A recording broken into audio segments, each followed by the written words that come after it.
Hello. We're going over the Phoenix weekend. I'll be talking about the Xfinity Series race first, and then the Cup Series. I'll be looking at the contests and where everybody scored, and just kind of going through the races and everything. I have an idea of how I want to do this stuff, but for the most part, it's just going to kind of be me just flying by the seat of my pants and stuff.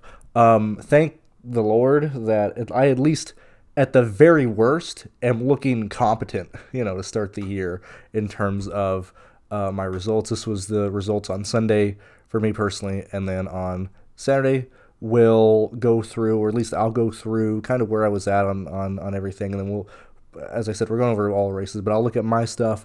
We'll look at the contests. We'll look at the contest review, and then we'll look at the laps on all these races here and stuff. And so when we look at Xfinity and stuff, let's go ahead and just take a quick gander of the scoring for everybody and how it broke down and stuff. Let me go ahead and, like I said, this is going to be very much just kind of me going through, not very, planned or whatever. Like, this is just me, reviewing the slate, right, as we go through. And so let's go. I didn't get the names like a goober. I need one more. Here we are. So this will be kind of like the first stance that I usually do and take a gander at and see where people kind of fall in line. All right, so let's go ahead and view where everybody scored, how everybody did. I guess we can look at this in two different ways. I usually just look at it this way. Who crashed out? Who scored poorly? Was this related to, just off the top of my head, was this, variance, bad luck, what ownership was around these guys, et cetera, et cetera, et cetera. When we look at what, Sheldon Creed and Austin Hill did entering turn 3, and then Dean Thompson kind of getting pushed by Connor Zilic, but then also just slamming on the brakes and plowing into it. Just variance and stuff. Brad didn't make the race. Thomas had an issue, had a fuel pressure issue and stuff. Same thing with Anthony Alfredo. Past that, we really don't see anything, too crazy here. But Carson obviously, blew the tire late in the race and hurt a good portion of lineups and stuff.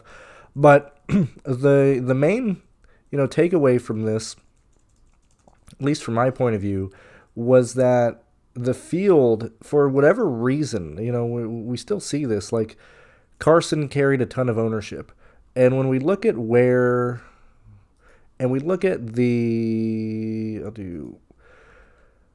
actually, that might be biased towards mine. Let's see where Carson. So Carson was here, right, at starting 24th, and Alfredo's right beside him at a significantly cheaper price and stuff. And when we looked at the practice laps, like, I fully believe that the two lower series are probably the ones that, at least for me personally, that I want to target. At least be more aggressive on getting off the chalk, not to personally fade it and stuff, but we've noticed, and I've talked about over, the last couple of years and stuff, and I've talked about it with Sheets, and we discussed it throughout the live shows. But it seems that since it's a niche sport and stuff, specifically for the truck Xfinity, practice speed, recent history on the track, and obviously, like, whatever their projected points are, usually drives ownership pretty heavily. And when we looked at what, Carson was at, in his practice times and stuff, we kind of anticipated that things would be pushing him, but it shouldn't have been at a significant, difference between Carson and Alfredo. I mean, now yet again, I'm just going through, I'm just talking, we're not analyzing how close we were or whatever. But when you look at at least my projections and stuff, like, there wasn't that big of a difference between the upside of each of these drivers and stuff. And ideally, they had pretty identical speed in certain situations over the course of this race. Obviously, Alfredo ran into a issue, and Carson blew the tire late in the race. But the fact that, so many people were around Carson Hocevar, and, I mean, not only did you get half the ownership, you got less than half the ownership on Anthony Alfredo. That's crazy. Okay, 14-2, clearly, ran into issues on both of these situations here. But from a, constructive standpoint or projecting ownership and stuff, or building your lineups and stuff like that, like being aware and trying to identify the ownerships and stuff. And I talked about it a bit in the Sunday live show of just having an idea of where ownership is going to be at and trying to be overweight and find leverage on what the field is doing. Now, whether it works out or doesn't, that's just, name of the game of DFS. Like you're going to burn a lot of money until you make a lot of money, and vice versa and stuff. But that's pretty crazy. That's a pretty crazy fall off. We then also see, yet again up top, obviously Allgaier was going to be the most expensive at his track, which shout out to Allgaier for choking another win away at Phoenix. Obviously going to be the most owned driver and stuff. But when you then looked at the ownership between him and where is the Bowman Showman? Like, I didn't understand. And yet again, this could be different on weekends where we just get like eviscerated and I look like a dumbass, right?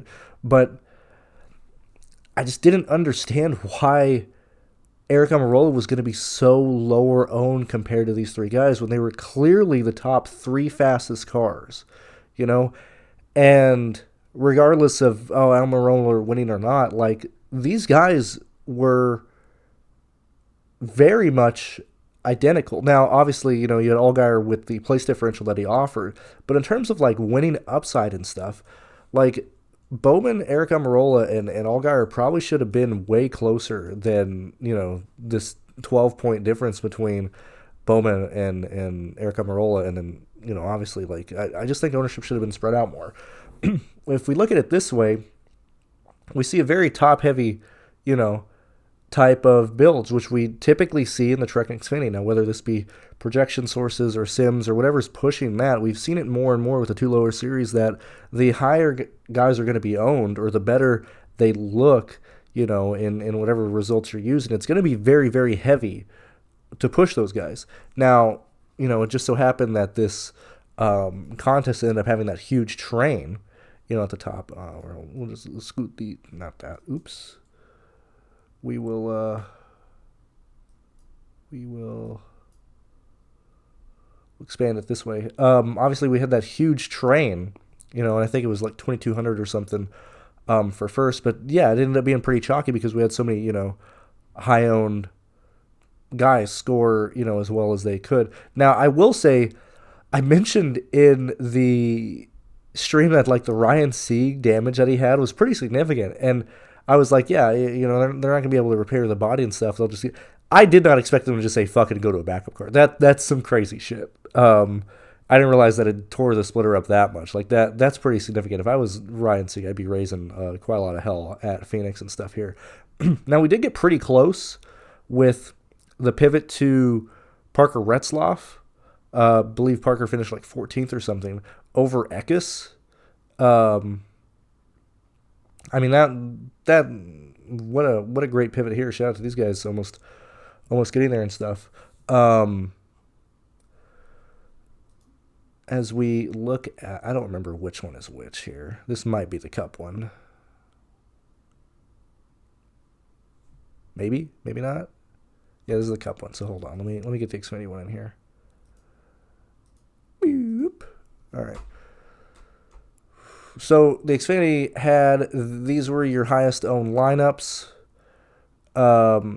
which yet again, now you can look at it in two separate situations or whatever. Now typically, I don't just try and purposely fade the highest owned lineups and stuff, and this one actually got crushed pretty much because it had Carson Quaffle in it. It even did have Retzlaff, so actually it was Parker and Alfredo here. So pretty much both. So this one got killed. I mean, so it was pretty much dependent on Carson Quaffle getting obliterated that took out your highest owned lineups. When we look at the you had 26 MME guys, one from 100 there, only 902,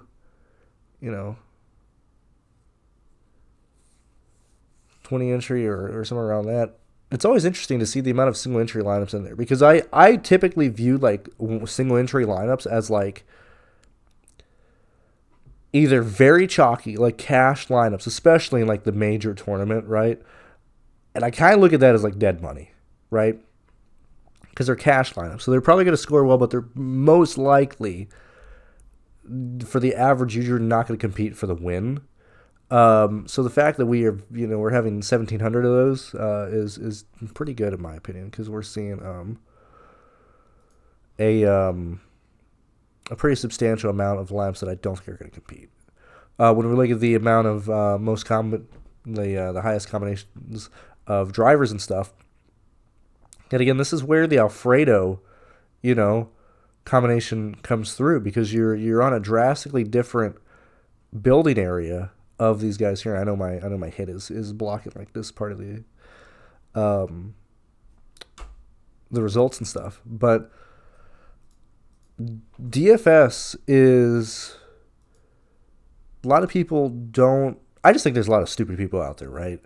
Not from like building. I mean, obviously they build dumb lineups, but people have the wrong mentality when it comes to DFS. Okay, DFS is volatile as fuck.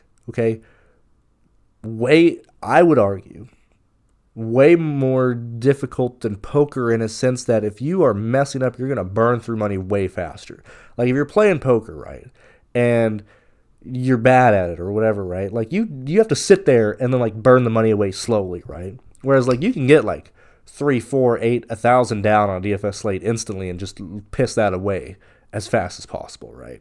So when we're looking at NASCAR, which is already a very high variant type of lineup and very volatile or type of contest and stuff, you have to embrace trying to get number one in each of these 92 slates a year.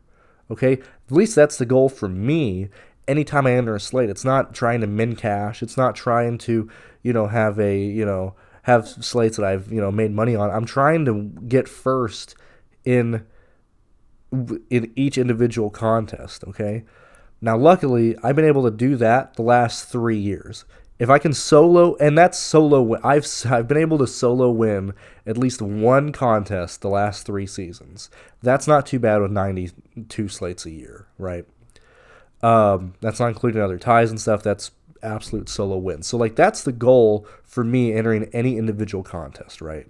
So that's why you'll see me, and we'll go over, how I built for this one after we're going over here and stuff. But that's why I'm much more open to being aggressive and having ownership in people that I like if the field doesn't like them and stuff, because you're trying to jump ahead, especially in the smaller slates like Truck and Xfinity, where there's so many combinations that are carrying similar builds and stuff. You have to try and get different, and at least in a smart way and stuff. So, oops. We'll look at the laps in a second after this. Oh my gosh, dude, I didn't know this was case sensitive. There we go. And obviously we'll show the lineups too. And so this is where the field was at. This is where at least the field was at, my ownership. And also, why am I doing this? I mean, one, I said I would, but two, as I said, at least it looks good right now. But it shows that I know what I'm talking about, right? Now, obviously, people have watched me for years and everything. But going over how I build for slates and stuff, like, hopefully that'll like lend you and lead you to using my stuff, right? Clearly that's the end goal. So I only do 20 lineups outside of special circumstances and stuff. And for this year, I'll probably just actually do that for every slate this year. So when I'm working with that, it's much easier for me to have one-offs of like Dawson Cram, Ellis, whatever, because I have such a huge portion of lineups and stuff. Now, with this said, I was over the field on Bowman, on Carson as well, way over the field on Alfredo. So when I see this here, this should be a fucking wash.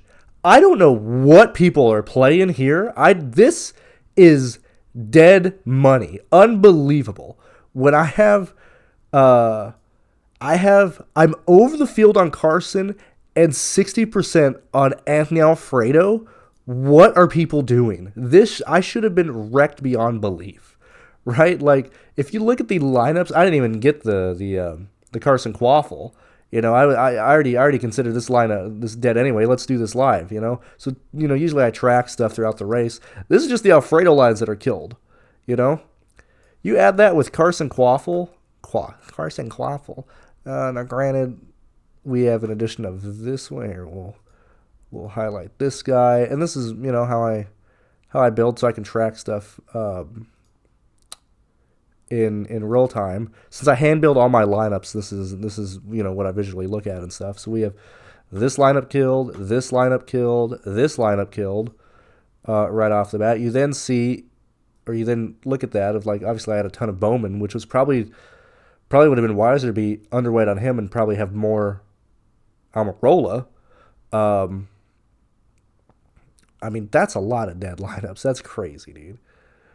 I just don't understand how I didn't just get my ass handed me here. But this is where we're at and stuff.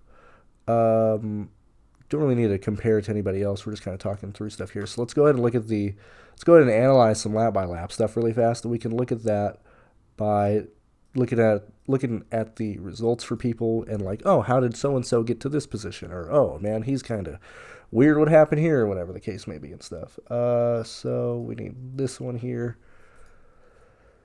Now I have the race results here. So it's sorted by finish right now. So let's go ahead and take a look at the big three: Almirola, Bowman, and Allgaier really fast. There, we'll get this fat here. So we'll look at Aaron Almirola. We got Justin Allgaier and the Bowman. So when we look at these three individual guys here, clearly these guys were the fastest people for the field, right? We see that Allgaier is now big asterisk. This stuff is still being worked on clearly because like the caution periods aren't showing up right now. We're making adjustments before this goes live in April and stuff like that. Also, just real quick, I do gotta talk about stuff really fast. All the memberships and stuff will be going up pretty much in April because we now have pay dirt as well. Not only the tools that James offers, but all the projections that he has. So PGA, NHL, NBA, all this stuff on top of all the sim stuff. So like, I'm just saying everything's going to go up as well. So if you want to be grandfathered in to the cheaper prices now, also all memberships will have access to pay dirt stuff. So outside of the NASCAR thing, but like all of the, oh my good gravy, our core, obviously the Saber Sim Ultimate and Saber Sim Starter, but if you get the core, you get, pay dirt as well. Anyways, we continue to go through. So the fast laps, I haven't gone through and gone over and checked everything. I know we do have an issue right now with fast laps not being counted correctly if there's a lot of people on a lap down. So everything is correct on here other than the fast laps, and we're missing, the stages and stuff right here. But you look at, how Justin was able to continuously get through the field, and like obviously he had the best car. Crazy that he lost. Unfortunate, what's his face wrecked to bring the yellow out and stuff. But what I really want to look at is you look at Eric Almirola and Alex Bowman head to head, okay, with Bowman orange and Eric Almirola blue. This is where, like, building wise, looking at the contests, like,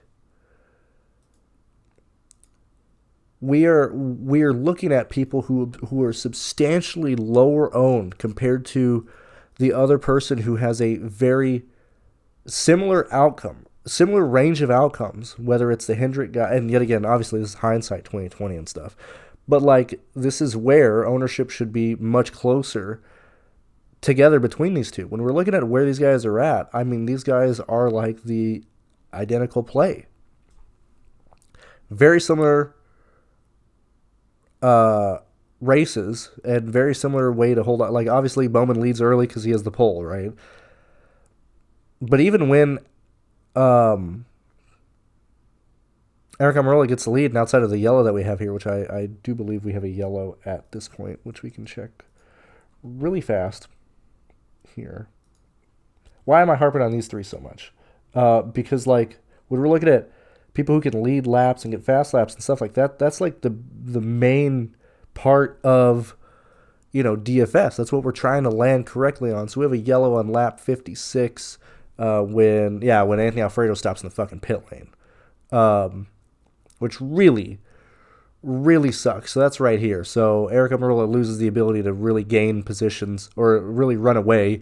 He has to do another restart, and then he gets passed by, Bowman again. And then at that point, Allgaier's take it back over. Because, when we're chasing guys up front, we have such a huge favorite that's expecting to come through the field.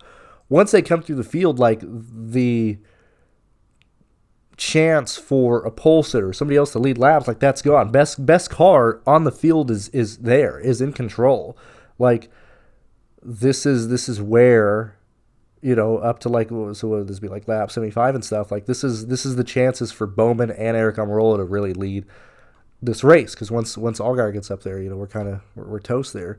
So the fact that, yeah, sure, Allgaier's run away, but still, Alex Bowman and Almirola were able to pretty much keep swapping second place and stuff, that's pretty important. You look at Brandon Jones as well, who showed pretty decent speed in practice. When we're looking at where these guys are in practice and stuff, yet again, kind of going off a clean slate, and the fact that he's a clean slate in the sense of a lot of guys in new teams and stuff. Sure, he's been at Joe Gibbs before, but we know Joe Gibbs is going to have good cars at this track anyway. And you then combine that with, hey, where are they at in practice here? Hey, Jones is looking pretty good. Eric Almirola is looking pretty good. Hey, Alfredo's looking pretty good. Quapple looks pretty good. Who else looks good? Who's not going to be on? Anthony Alfredo. Like, this is what we try to analyze. This is what at least I try to analyze, or what we should be looking at for these races here. What did I have Jones for? What did that Jones boy do? Yeah, I had him for right at value, like 40. What did the field play him at? 25. Now, this was bumped up because we did lose, Carson Quaffle and Alfredo, but still, like, that's a pretty decent run for Brandon Jones as well. Let's go ahead and look at the race results. Anybody out of the ordinary? We expected Sig to kind of drive through the field. Let's look at the kind of mid-tier guys of Gray, or not mid-tier, but middle of the race. So, like, Gray, who started up front, who started sixth, starts ninth, finishes sixth, who was also competing in quite a lot of lines. So let's look at Gray, look at Mayer.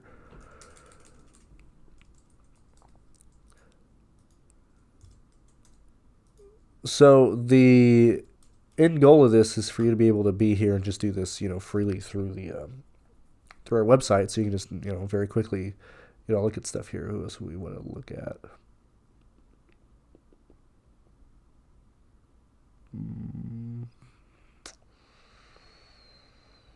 Look at Connor too before he exited the race, or not? Right? No, he did finish the race. So when we're looking here, the thing that was quite interesting was how Eckes had a really, really poor start to the race here. And you might argue, he fell to 23rd, but that's pretty significant with the people he was starting around, because Eckes is already in 20th. There's a lot of cars behind him that shouldn't get around him. Sure, we can argue possibly Burton, Quaffle, Alfredo, but Eckes falls through this field, pretty substantially early on. Obviously, I made enough adjustments and finished, way up front. Now, we benefited from the race here, and obviously, like, Connor got beaten in this last restart, but still pretty interesting. Sam Mayer, pretty decently fast. Where's Gray at? Gray in the Joe Gibbs car. I mean, Joe Gibbs is going to be pretty fast at short tracks this year. Obviously, Xfinity is going to be very dependent on what Cup guy is just in the 17, because 17 just on a, ass-kicking, revenge tour in Xfinity this year. If Almirola's in the field, which ideally, dude, Eric Almirola should just run full-time in Xfinity. Just put Justin Allgaier and Eric Almirola full-time in Xfinity. That's going to be a decent championship run, right? But it's going to be what Allgaier does, what the Joe Gibbs cars do, especially, whether we're going this week at Vegas or, to Richmond or whatever, it should be the same kind of people up front in these races, competing for the wins and everything with, so the running, recent form, whether you want to split that towards short track. Actually, this would be a really, really good short track to actually use that data at. Like if you just want to, do recent form and compare Phoenix for the next short track, I think with how this race played out, it's probably a really, really good data point to actually use. But you look at, who's going to be up front in these races, and it's going to pretty much be the same guys, probably week in and week out.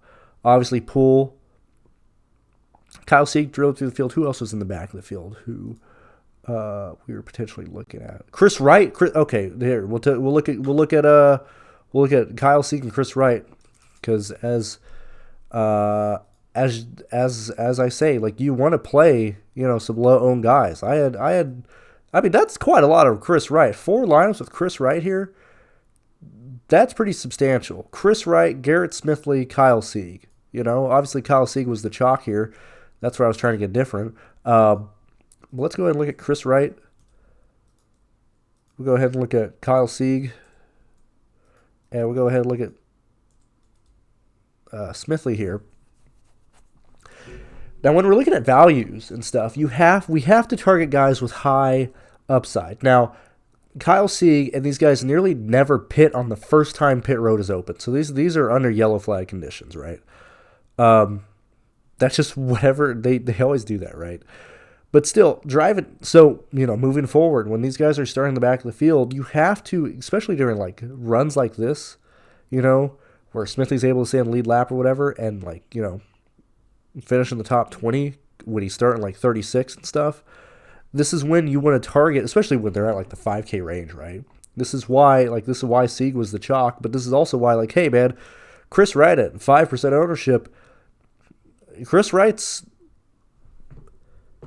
in a vacuum on this one sentence. Chris Wright is a decent driver under green flag conditions. He's involved in a lot of crashes, but he can drive up through the field, especially when he's starting the back of the field at 31st. Like that's pretty much what you want from a value play driver and stuff like that. That's why, a lot of people in their head, they're like, I'm not playing Chris Wright or whatever. I'm not playing these bad drivers. Like you play them for the upside in daily fantasy. Like you just Dean Thompson last year in the trucks. It doesn't matter. Like he has the upside to finish decently. Him wrecking is just part of the deal. Like that's going to be some of his outcomes. But in situations where he doesn't, he's going to perform quite decently. I can't really complain with what he did. We look at Chris Wright. I think he was like 5% owned or whatever. 5% owned or 6 at 25 points. Like that's pretty much what I want from a value play. You look at Garrett Smithley. He outscored Smithley. He drove up higher than Smithley. Obviously, Kyle Sieg, drove through the field. Like obviously that's why he's the value. But like when we're looking at guys who are cheaper, like Chris Wright at 25, that's nothing to shake a stick at or anything. It's pretty much my quick takeaways of looking through this field. I don't really see anything out of the ordinary or anything we need to really, look at here. For whatever reason, we don't have Carson here, or else is on the wrong one. Interesting. Very interesting. No, this is because let's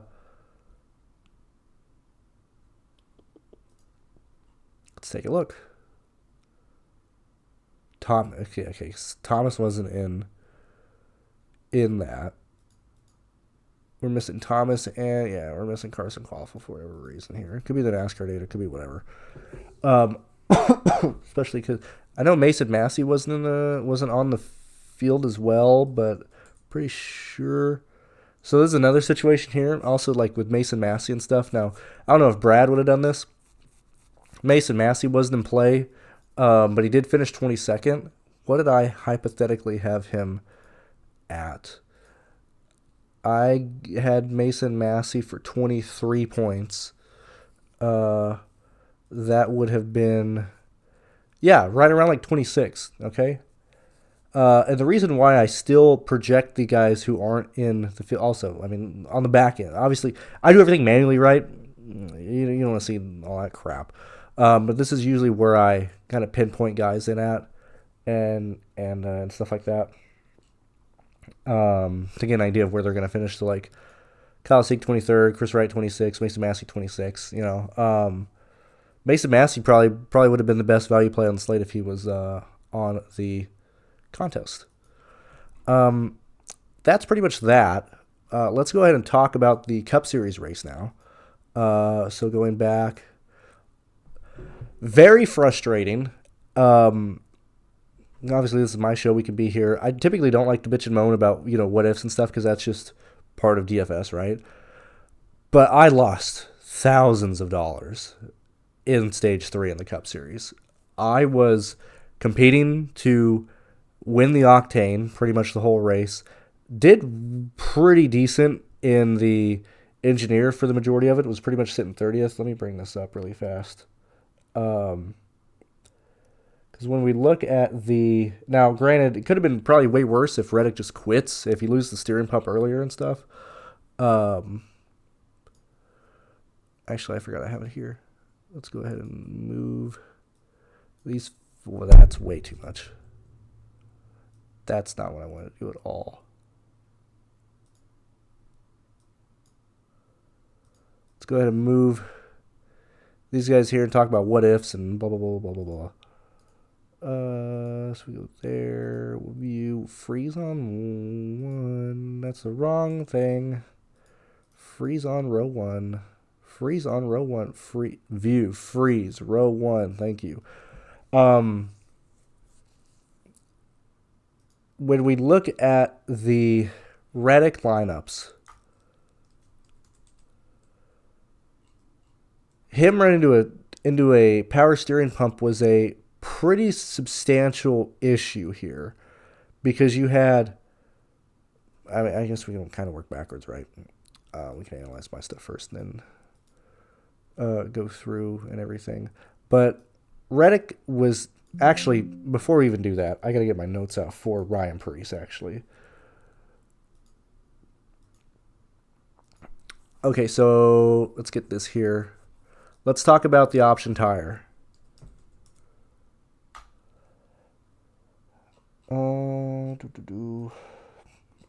So this was really interesting. I know a lot of these are accurate. Like I said, it's not an issue when a lot of people are on the lead lap. It's more so an issue when people start getting laps down. But I was taking notes as I normally do. And now I just do it in the Discord because, I'll just let it out for everybody to see, whatever. But these are some of the notes that I take and stuff. We'll bang this up all the way. I assume you can see that. Now, FanDuel isn't like a drastic indicator. Like you would never use everything for that, but you can get a good idea because it locks earlier than Cup, and specifically, you can usually see where ownership is going to be at on very dependent on or where things are going to be at if somebody has a good recent form at a certain track, or if they're going to be pushed a lot or whatever the case may be, whatever. So like Blaney on the main FanDuel contest was at 39 and Bell was 29 on FanDuel. And so I was like, okay, so Blaney's probably going to be higher on DraftKings than probably what I figured, right? Shout out to the guy in Sterling's Discord for posting this. Obviously we have this now, but I was shocked when I saw Blaney at 38. That's bad. That's crazy. Especially when you had Bell, who is probably going to, and this is all, same thing with Riley Herbst, right? As I said in the live show, we probably want to be aggressive on Riley Herbst until the field catches up. I think the field's catching up on Bell. It's going to be really difficult to get away from him yet again this week in Vegas. But Bell at 24% ownership when he had the best car from practice, from track history, from everything leading into this race, that is crazy shit that he came in at 24% ownership. Anyway, so we get that we get that early yellow with my God, dude. We get the also I'm showing this here. because I'll be referring to this as we go through, but I'll probably just move this to the side and start looking at everything on this screen here. This is comparing, the lap times of Priest, Byron, Reddick, and Gilliland here, of how much, faster Gilliland was and where Priest was with the leaders and stuff. Just to give context for what I'll be talking about as we go through here. So we get that yellow with, the real litmus test of how racist or sexist people can be. I don't understand the hype around Catherine, but I don't understand why everybody was just shitting on her left and right. That was insane to see. Anyway, so she spins out, and then we have, that big crash, or the first big crash down the back straightaway, right, on lap 14. At this point, this is where we get the option tires coming into play, which really sucks for DFS, right? That's why we had to spread ownership out across the board. I didn't mention Priest at all in the live show. He was just up in my stuff when I started building lineups and started running stuff. This is where I was at, and everything. Now I just got lucky on the Priest lineups, man. I had 3 that had him, and this one was really fine to be optimal for the majority of the day, just by pure luck of what my data was showing, of what my projection was. I'm pretty sure this was my highest projected lineup. Just raw points, I'm pretty sure this was it. So what happens with Priest, as I indicated, and as I talked about on the live show, like, it's going to be whoever throws him on first has a real chance of gobbling up the early fast laps, okay? And what was interesting is, Priest is, we take the green flag at lap 15, right? Priest has new tires and stuff. Lap 22, Priest has no fast laps at all. Now, this is interesting because Priest is the only guy on this option tire, okay? The rest of the field is on the primary. The rest of the field has had quite a lot of, not a lot, but they still have more green flag laps on their regular tire than Priest has on this one. And so I was wanting to see where that overlay would be at with him getting the fast laps, because we can then understand of how viable these tires are, one, in the race, 2, we can understand the ratio, the real true ratio, because this was like perfect. You had the fast leaders and then one guy who you would argue is like a 17th place contender on these option tires. Now, you want to call him a 22nd. I don't really give a shit. That's not really important. But we're seeing like generic mid-tier, expected to run mid-tier driver and car on the option tire. At what point do we see him getting fast laps and stuff? Lap 22. He had no fast laps, but he had gone up from 33rd to 13th. I have no clue how he didn't get fast laps during that period. I'm assuming it was dirty air and him just having to take different lines to get around people, but that's pretty astonishing. Lap 26, he gets to 10th. No fast lap. Oh, why am I looking at it? We could just look here. So, he goes from 33rd to lap 26, right? He has no fast laps. I know for a fact Reddick had 3 at this point. Priest's first fast lap is on lap 29, which it's sure looking like it should be 28, 29. So all this data is correct because I was following this live. This is his first fast lap. He gets his second at 30. Okay, so yeah, this is accurate. Cool. He gets his third at 31. Reddick Reddick gets the fastest lap at lap 34. Okay, so let's go ahead and check if this is accurate here. Is this fucking working here? Yeah, dude. Okay, so we do have accurate stuff here. At least I know this is accurate, right? Because I was following this shit live. So this is where the fast laps are coming from, which this might be a better visualization than me just yapping here. Option tire versus the fastest car in the field. Where does that overlay come in at, right? Priest gets it at 35, so I was like, okay, cool. So Reddick's probably the fastest car on the track. This will be a good, test to see where this option tire comes in at. Lap 42, Priest is at 10 fast laps. Lap 53, Priest is at 15 fast laps at this point. And then kind of going back to, this image of where the lap times are between Reddick, who was the fastest guy before, and then where Priest comes in at. And so we see where these times are, and this red tire really doesn't fall off a lot. Now, it is drastically faster early. The main issue we have with this stupid tire and stupid NASCAR is that, yes, their softer compound is way faster earlier, but it falls off, but it doesn't fall off at the degree that they probably want or expect. If you're on the red tire, you can pretty much maintain your position. You're not going to fall through the field drastically far, unless we're going like 80, 90, 100 laps, right? Kind of like, kind of what Stage 3 was looking at for a while. So my first thought was like, oh, if you use the option tire and kind of waste them early, you're going to be at a disadvantage. That's probably actually might be wrong. The random people who take the option tire early might still be able to maintain that track position, especially at a place like Phoenix. You had Kyle Busch talking about it too over the radio live of like, they have the track position. It's hard to pass here. You can kind of block and maintain your position even if you're on a slower tire or at a tire deficit. If you're on a different set when the rest of the field's on reds or whatever. And then obviously late in the race when everybody's on the red tires because all the contenders save theirs. If everybody's on the red tire, nobody's on the red tire. If everybody has the secret sauce, nobody has it. Okay, so it doesn't even matter late in the race. So with the option tire from a DFS perspective, I feel like you want to target the middle to back of the field almost more and kind of be more open to just having ownership to random people who would realistically use that tire early to try and gain track position, and then obviously that would lead to them getting fast laps and stuff.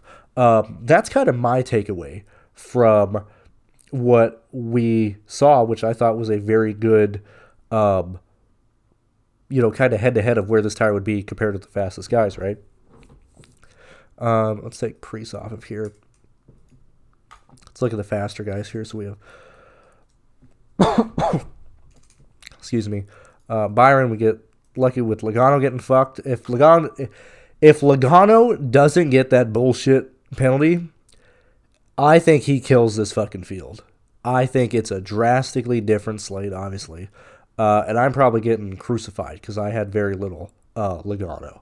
Logano was fast.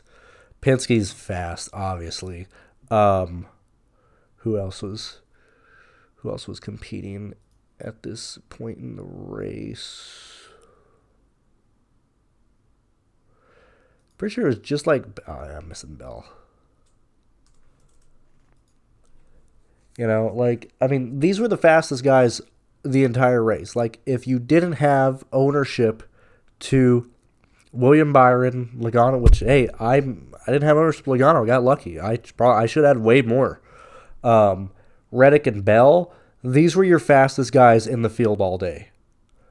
Where do they come in at in ownership? So we're looking at...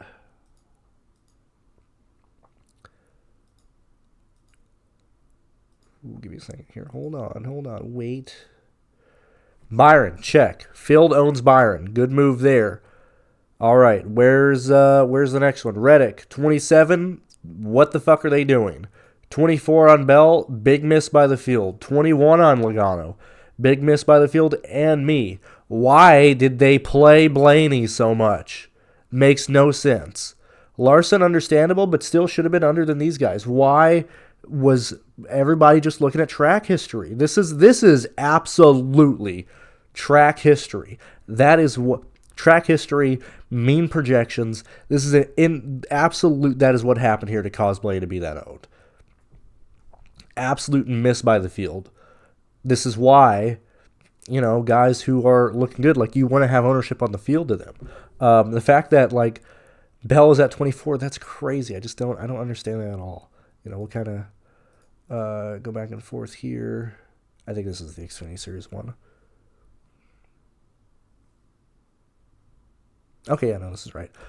So, like, we look at the contest and we see, the duplication here of where these guys are at. Look at all the Blaney. Look at all the cash lineups. Look at all this stuff here. I would love to see, which I might do this on my own time, I might not. I'd love to see how many single entry lineups had Blaney, which I'll have to do that on my own time here. But like that's crazy, dude. Crazy, crazy, crazy. Crazy shit. Crazy stuff across the board. Look at your two most owned combinations here. Now yet again, and then things do change, slightly with how big. We had a lot of wrecks in this race, which is uncharacteristic for Phoenix. But you look at this is so much. That's crazy, dude. Crazy. Which two isn't an issue. You're gonna have a lot of 2 combos. When you start getting to 3 and 4. Sorry, I clicked it as it was analyzing stuff already. When you get to like 3 and 4 combos and stuff like that, like that's pretty crazy.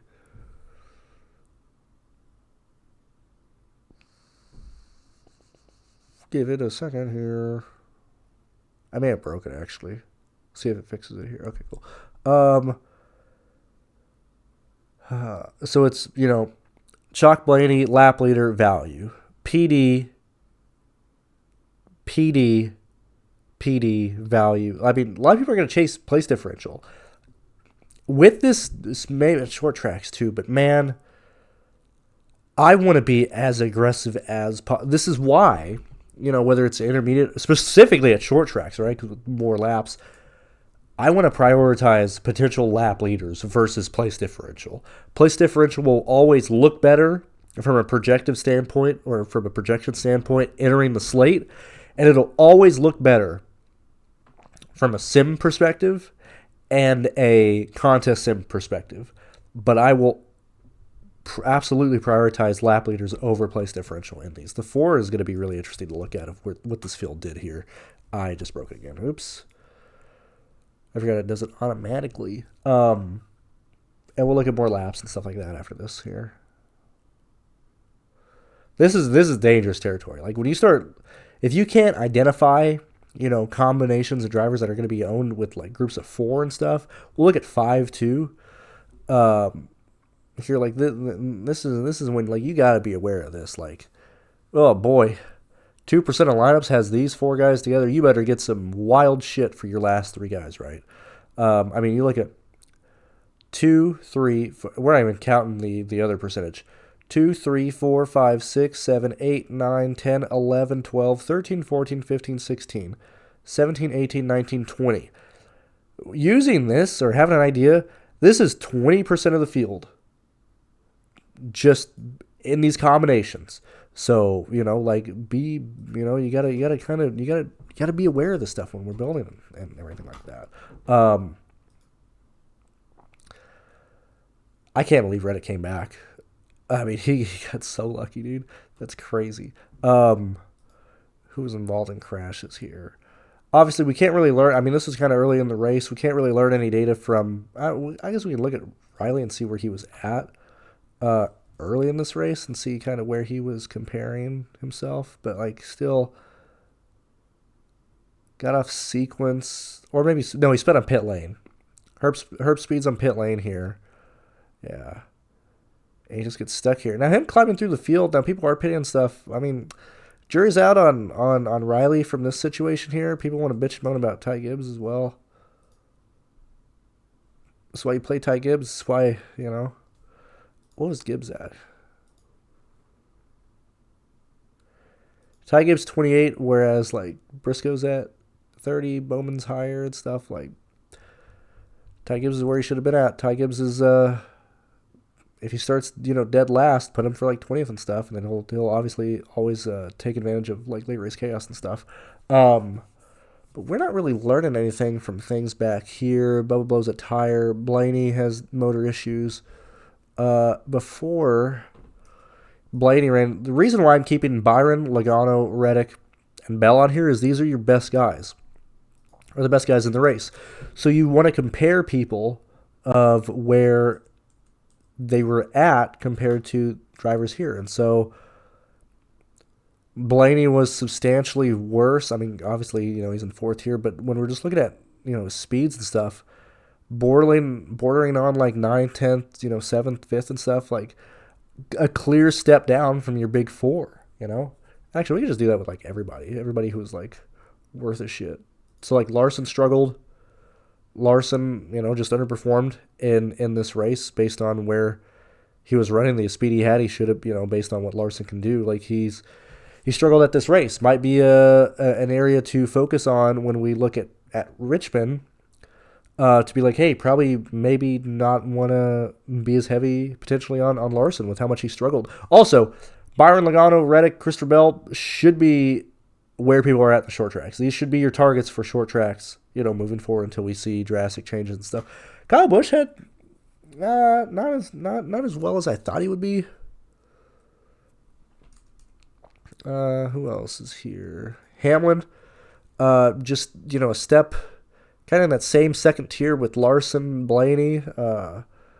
Nothing really being shown there. Let's see other guys who were. Busher. Let's see, look at Kyle Busch. I think those are mainly the main contenders here that you want to like look at, head to head between the leaders. At this point, we're then looking at, the value plays and stuff of where, people came in at. So we need to look here and we need to look here. What value plays did we come in at? 13 to 5th. Bowman expected that. Zane Smith, as identified in the show, Zane Smith, Nemechek, Gilliland, starting 27th, 26th, and 36th, respectively, were your clear three value plays. The people that I used, Nemechek, Gilliland, Smith, and I even used Cody Ware for situations where I needed all the salary and stuff. I don't know what to say, man. This is a pretty good slate from an analytical perspective, or just analyzing stuff. Been fortunate so far, as I stated. Obviously, we kind of throw out Daytona, Atlanta. That's just randomness. You stack from the back and just pray to God you get the right guys. But coming out of COTA and coming out of Phoenix, I've done a really, really good job at projecting these races. So that's been really, really good to see. I don't have anything else to look at. I believe we about looked at everything here. I guess we'll look at this really fast. Oops.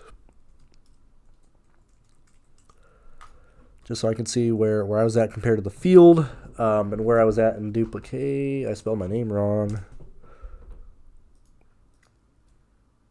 Oh, that's why I didn't look at duplications for the freaking Xfinity Series thing. So we will do that after this. So I was over the field on Bell. Huge over the field on Bell. Bowman, Hamlin, Briscoe. Slightly over on Bowman. Gregson, Gill, and Gibbs. Just got super lucky with Blaney blowing a motor. Just, man, dude, really, really sucks. This is, hell, even bringing this over, like, God, dude, this lineup is crazy. Lucked into Priest. Obviously had a lot of Bell led laps. I mean, this was going to be so close. And this is the highest scoring Reddick line, too. We did have quite a few of us here.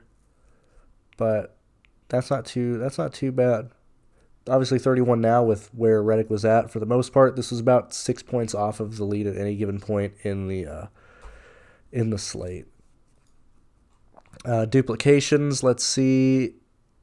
I did not have a single lineup that was not duped, so that's quite poor on my end. Most of them are averaging less than 5. Most was 12. No, I had one at 26 and one at 29. That's really bad. Let's look at Xfinity really fast here.